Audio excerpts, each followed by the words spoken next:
Kim, thank you so much for sharing that.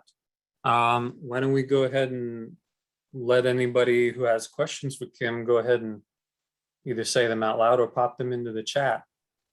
I'd see we don't have any in the chat so far, but you are obviously welcome. Looks like we have some thumbs up things. Kim, if you didn't know, people are giving you thumbs up. Thank you so much. And little applause icons too. I think that's what that is. Okay, thank you. So I'll just give, a few seconds because I know if you're writing something in the chat, it takes you a moment. While somebody might be writing stuff in the chat, Kim, this is maybe as a loaded question. Who do you think would benefit from having a financial coach? Is there anyone, any kind of person in particular you think would benefit and any you think would not? I think that if you aren't used to having a financial budget, doesn't matter if you're like early in your career or older, if you're not having financial awareness, I think that person would benefit. So old, young, experienced, not, if you just haven't been taking care of your money and knowing where every dollar goes, I think that person is going to benefit. Okay. I definitely agree with you on that. I see we got something in the chat here. Thank you. Okay, it says way to go. We have we have a couple of things coming in. I'm gonna answer one first. Kim, you are currently an APL employee, full-time, I believe, right? I'm full-time. When my children were small, probably up until 2015, I was part-time. I was very part-time. I had only worked one day a week. And the blessing is that with our 401k, I'm such a big advocate. As long as you put in your 4%, and then, I would increase it every year, I'm doing great, Yes, indeed. because we have that, we everybody on this call is very blessed to be able to have that because, even working part-time, looking up 20 years later, just consistent saving, we've got a good thing going on. Absolutely. I would say we have probably about, I ain't been checking, I ain't been going around job hunting or anything, so my information is a little outdated, but I remember way back in the day, our contribution percentage was, I think, the highest I saw out of anybody that I looked at. We're 10.5% that the lab matches. I was told tremendous. I was told once my ex worked at Legg Mason as he was an investment broker, and I was talking to one of his bosses, and when he first got there, and he's like, "You work at APL? That is the best 401k match in the state of Maryland." Mm-hmm. And so it's been good, and I'm just surprised how just the compound interest in the timing of over 23 years at I was a part-time employee for 15 of those years, that it's still it just adds up.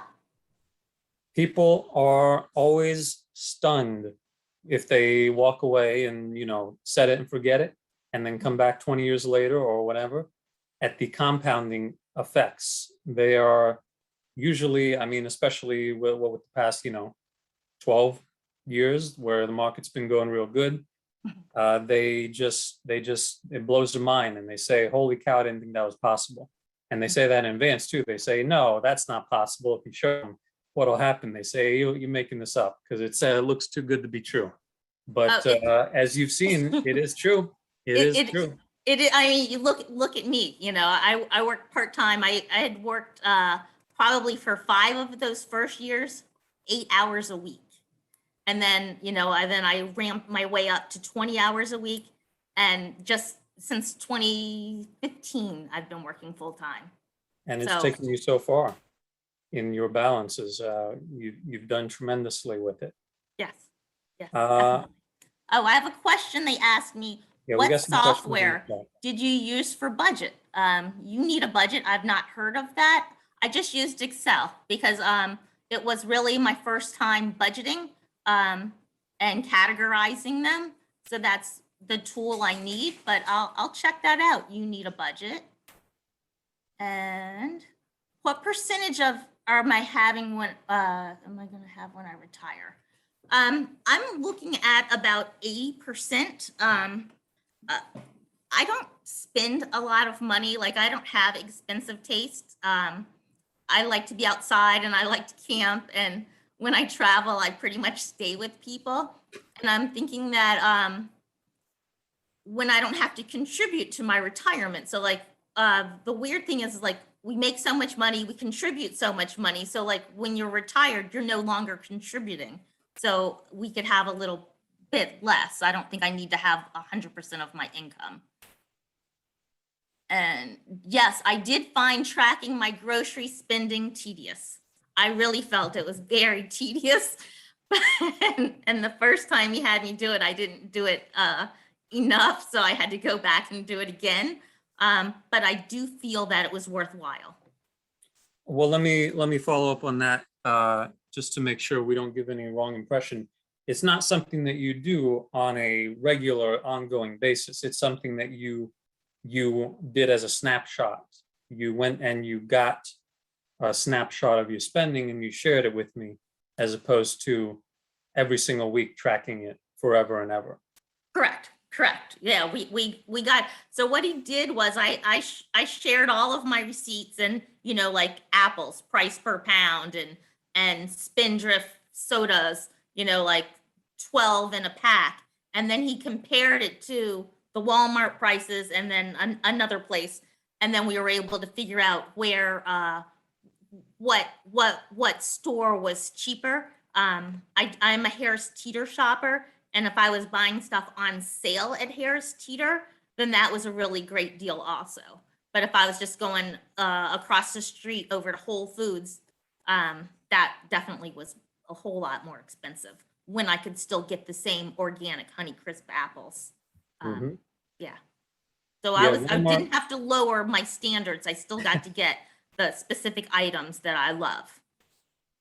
Yeah, that's a good point, Kim. People often think of Walmart as a low quality place, but when you look at the grocery offering, you know, they got practically everything as an organic option. You know, I get organic stuff from them. I get organic broccoli and I get organic cauliflower, and I could get other organic things too if I wanted them.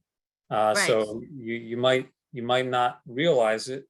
A person might not realize it, but they've got the health options there much more than you'd think with the reputation and everything. I definitely agree. I get the yogi teas. They were like half the price at Walmart compared to Whole Foods. And it's the same exact product. Same exact if yoga. If you juggled the two of them, you couldn't tell which one was from where. Correct. Yep. Yeah. Oh, 3 more messages. Let's see, we got some more messages. Looks like this one's just a comment. Sleepy time tea. I get the yogi. It's called caramel flavored, and it's a soothing bedtime tea. It is so good. Oh, and Emil jumped in to mention. Emil and I did a similar thing, and he had a spreadsheet from Giant. So apparently he got that by emailing them. Which is interesting. I didn't actually know how he got that. And they sent it to him. And that was super, super helpful. Sleepy time tea. Okay. Somebody likes it. One question in the chat that I wanted to make sure we get to is from Pearl. She's asking for both of our opinion on using the Vanguard managed account. So I'll start by share my opinion. I don't encourage people in general to have managed accounts. Essentially, it means that somebody is going to be in charge of doing your investing for you, and then they're going to be taking a cut. And that statement is the important part. I don't know exactly how much this one takes. But usually there is something like 1-ish%. And although that does not sound like a lot, if somebody is taking 1% of your money every year for 30 years, that is a lot. So I'm not a huge fan for that reason. The one reason that it could be good is if you, that I would encourage, let me put it that way, is if somebody is just basically doing nothing, then obviously having somebody do these things that you could do yourself But if you're not doing them, having someone do them for you and take a little cut of it is going to leave you in a better place than if you just have your money sitting in a checking account. What I usually encourage people to do is to work with someone who's going to set you up and get your ball rolling, as opposed to being there continuously and taking fees from you for decades and decades. If you work with a financial coach or a financial planner, that's another good kind of person to work with for this kind of thing. They can probably set you up to have everything where it needs to be, and you won't really need to do a whole lot. Financial advisors and people like that are mostly doing stuff that don't really need to be done. It's kind of a one-time thing. And you can, if you look at the history of the United States stock market, you can see that it is I don't know if this is mirrored, but I'm going up and to the right. It's just an up and to the right line. You have to zoom in to see the downturns because the uptrend is so incredibly strong over decades and decades and decades. So if you just put your money in there and you left it there and you didn't pay any attention to dot-com crashes or financial crisis or anything else, you've got many, many multiples of what you put in. So my attitude is that I think you can do very well without the advisor or someone who's similar, is basically an advisor. And you will skip out on having them take a very significant portion of your portfolio over your lifetime. But if you're doing nothing and sitting in a checking account, it's absolutely superior to that, as long as they're competent and they know what they're doing. Now, Kim Pearl also asked for your opinion. I don't know if you have an opinion you want to share, but if you do, you're welcome to do so. I completely agree with you. I don't want to pay someone 1% of my money when I can look and figure out the balance, for your age, where you need to be on stocks versus bonds. And if you're still afraid of that, we do have access to the Target Retirement Mutual Fund. And that's what my children have gotten into as they're deciding where they want to put their money, because they can just look at, the Target 2065 if you're 22 years old, and that's going to do a good job without having to pay somebody that 1%. So I don't want to pay that either. Great. Appreciate that. Appreciate that question, Pearl. Any last questions before we wrap up here on this topic? Just going to give a couple seconds because people have had plenty of time to type. I do want to tell them, he talked about the why not a budget. I've been following this woman called the Budget Mom, TBM, on YouTube, and she has a budgeting book that I have for myself now, and for my son has one, and it does a budget by paycheck. And you can watch her on YouTube and see how she plans each month, how she's going to spend.